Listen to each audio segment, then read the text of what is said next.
Good morning students. Today's our topic is the government role. Given the public facilities are so important, जो हमने पिछली video के अंदर जन सुविधाओं के बारे में पढ़ा वो बहुत महत्वपूर्ण है. Someone must carry the responsibility of providing these to the people. तो लोगों को ये फैसिलिटीज प्रोवाइड करवाने के लिए ना किसी न किसी को जिम्मेवारी उठानी चाहिए. This someone is the government. तो ये जो है वो जिम्मेवारी जो है वो सरकार की होती है.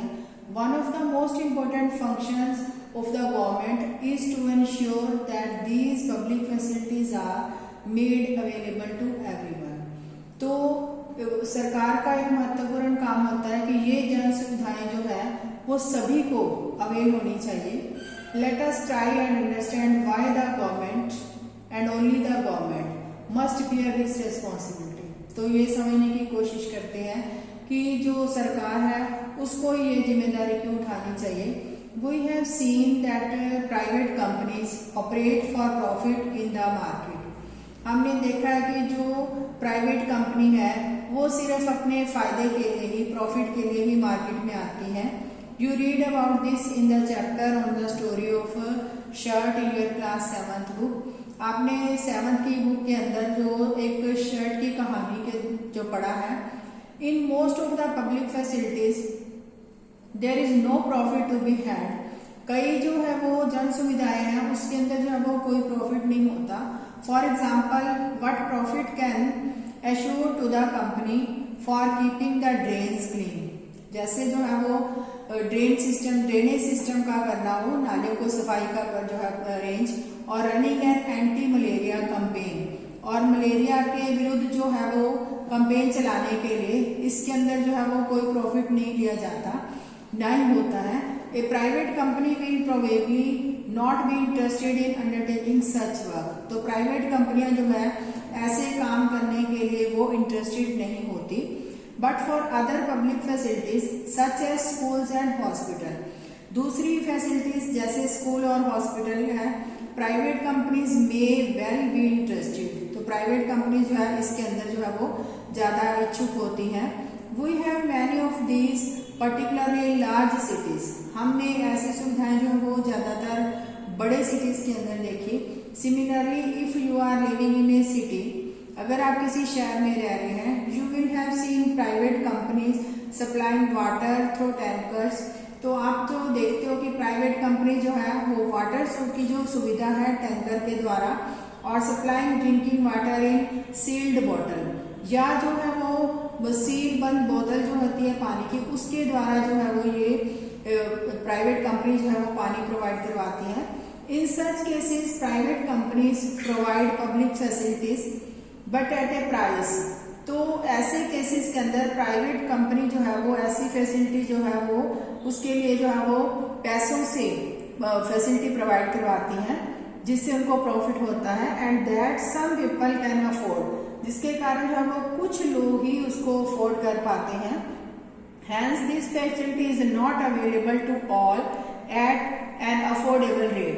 तो ऐसी फैसिलिटी जो है वो सभी को जो है जितनी उसकी हैसियत के अकॉर्डिंग अफोर्ड नहीं कर पाते. Hence, if we go by the rule that people will get as much as they can pay for them, many people who can't afford to pay for such facilities will be deprived of the opportunity to live in decent life.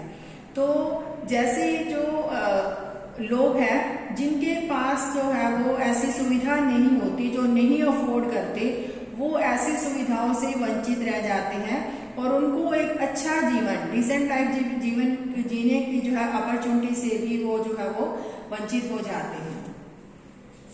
Means वो afford नहीं कर पाते पानी को purchase करने के लिए जितना वो अमाउंट होता है. Clearly this is not a desirable option. Public facilities relate to people's basic needs. तो ये जो है वो डिजायरेबल ऑप्शन नहीं है. जो जन सुविधाएं हैं वो लोगों की बेसिक नीड्स से जो है वो रिलेट करती है, संबंधित है.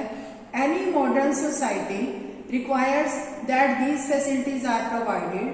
अगर कोई भी मॉडर्न सोसाइटी है अगर ये सुविधाएं जो है वो प्रोवाइड करवाती है, so that people basic needs are met, वहां पर लोगों की जो है बेसिक जरूरतें जो है वो पूरी हो जाती हैं.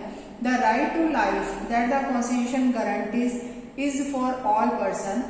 जो संविधान ने हमें सभी लोगों को राइट टू लाइफ दिया है लिविंग इन दिस कंट्री, इस देश के अंदर रहते हुए, the responsibility to provide public facilities therefore must be that of the government. तो ये फैसिलिटीज प्रोवाइड करवाना जो है वो सरकार की जिम्मेदारी होती है। Where does the government get money for public facility? अब जो है वो सरकार जो है वो पब्लिक फैसिलिटी प्रोवाइड करवाने के लिए पैसा कहाँ से जो लेती है? Every year you must have heard the government budget. हर साल आप देखते हो कि सरकार जो है वो बजट बनाती है। Being presented in the parliament, parliament के अंदर बजट को पेश किया जाता है। This is an account of the expenses the government has made on its programmes. तो ये जो है वो सरकार ने जो भी नीतियां या प्रोग्राम बनाए होते हैं उनके ऊपर जो खर्च करना होता है, जो इन द पास्ट ईयर पिछले साल जो खर्च किया है जो भी उसके ऊपर, and how much it plans to spend in the coming year, और आने वाले साल में उन्होंने जो है वो कितना पैसा खर्च करना है। तो ये सारा जो है वो बजट प्रिपेयर करती है सरकार।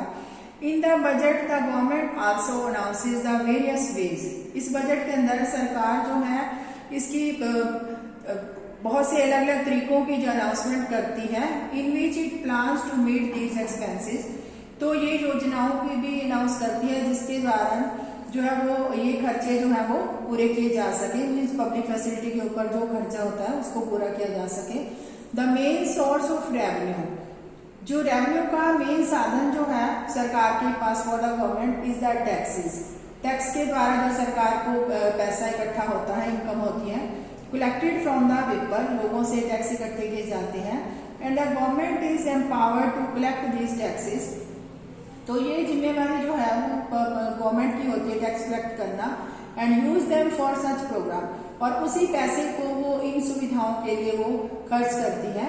For instance to supply water, जैसे पानी की सप्लाई देने के लिए the government has to incur cost in pumping water, carrying it over long distance. जो लंबी दूरी के ऊपर जो है वो पानी की सुविधा को पहुंचाना हो, laying down pipes for distribution, तो पानी को दूर तक पहुंचाने के लिए पाइपों का जो है वो जाल बिछाना हो। Treating the water for impurities, पानी को शुद्ध करने के लिए जो भी इन्होंने शोध यंत्र लगाने हो। And finally collecting and treating waste water, तो जो वेस्ट वाटर है उसको भी कलेक्ट करना और उसको रीयूज करने के लिए, उसके लिए जो सारा काम करना होता है वो सरकार इसी पैसे से जो है वो ये पैसा उसके ऊपर खर्च करती है।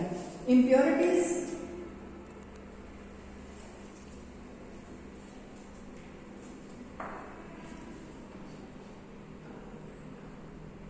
impurities and finally collecting and treating waste water, it meets these expenses party from the various taxes। तो जो सरकार टैक्सेस से जो है वो पैसा इकट्ठा करती है, इससे ये जरूरतें पूरी करती है। That it collects and partially by charging a price of for water. तो इसके लिए जो पानी का बिल आता है उससे जो है वो इकट्ठा करती है पैसा और टैक्स से। This price is set to that most people can afford a certain minimum amount of water for daily use। तो ये कीमत जो है, जो पर्सन जो है वो डेली यूज के लिए पानी यूज करता है उसके जो है वो मिनिमम अमाउंट पर जो है वो लोगों को ये फैसिलिटी प्रोवाइड करवाती है। अब जी इस फिगर में Amu and Kumar ride around Chennai, तो वो चेन्नई की तरफ जा रहे हैं, ये आपस में बातें कर रहे हैं। अमू कहती है, did you notice that the roads in Saidapet were so bumpy and without street lights. क्या आपने नोट किया कि सैदापुर की सड़कें जो है वो ऊबड़ खाबड़ है, मीन्स ऊंची नीची है, और वहाँ स्ट्रीट लाइट भी नहीं है। Wonder what the place is like at night, तो रात को ये प्लेस जो है वो कैसा लगता होगा। कुमार आंसर देता है, what better can you expect in Islam. तो इस्लाम एरिया के अंदर आप क्या एक्सपेक्टेशन कर सकते हो कि बेस से अच्छा हो। अमू कहती है, why should Islam be like that, तो क्या जो इस्लाम एरिया के अंदर भी जो है वो लोगों को इस तरह से क्यों है। Shouldn't they have public facility, क्या उनको जन सुविधाएं जो है वो नहीं मिलनी चाहिए। तो कुमार आंसर देता है, I think public facilities are for all those who live in proper houses in colonies. तो मैं सोचता हूँ कि पब्लिक फैसिलिटी जो है, जो कॉलोनीज के अंदर जो है वो सही घरों में रहते हैं उनको ही जो है प्रोवाइड की जाती है। They are the people who pay taxes, ये वो लोग होते हैं जो टैक्स पे करते हैं। Why do you say that slum dwellers are also citizens and they have right to? तो हम कहते हैं आप ये क्यों कहते हो कि जो झुग्गी झोंपड़ी में रहने वाले लोग हैं वो भी तो नागरिक हैं और उनको भी ये राइट जो है वो दिए जाने चाहिए थे। Are the government will go bankrupt this way. तो कुमार कहता है ये जो सरकार है जो इस तरीके से जो उनको के साथ जो है वो भेदभाव कर रही है। Well, it has to find a way. Can you imagine what it would be like to live in a slum without proper roads, water, electricity? उसने कहा कि अगर स्लम एरिया के अंदर रोड्स ना हो, पानी ना हो, बिजली की सुविधा ना हो, तो क्या आप कल्पना कर सकते हो वो लोग जो है वो कैसे रहते होंगे। कुमार आगे कहता है our constitution recognize many of the public facilities as being a part of the right to life। हमारे संविधान में राइट टू लाइफ का के अंडर जो हमें पब्लिक फैसिलिटी जो प्रोवाइड की हुई है। The government must see that these rights and protected so that everyone can lead a decent life. तो सरकार को ये देखना चाहिए कि हर पर्सन जो है वो अपनी अच्छा जीवन बिता सके। तो जो उनको राइट दिया उनको प्रोटेक्ट करने का जो रिस्पॉन्सिबिलिटी है वो गवर्नमेंट की है। तो ये दोनों में आपस में जिनको पब्लिक फैसिलिटी जैसे स्लम एरिया के अंदर नहीं प्रोवाइड होती, ये इनकी कन्वर्सेशन है जो बच्चे आपस में कर रहे हैं। तो I think you understand this topic. Next topic जो है वो नेक्स्ट वीडियो में करवाया जाएगा। थैंक्स।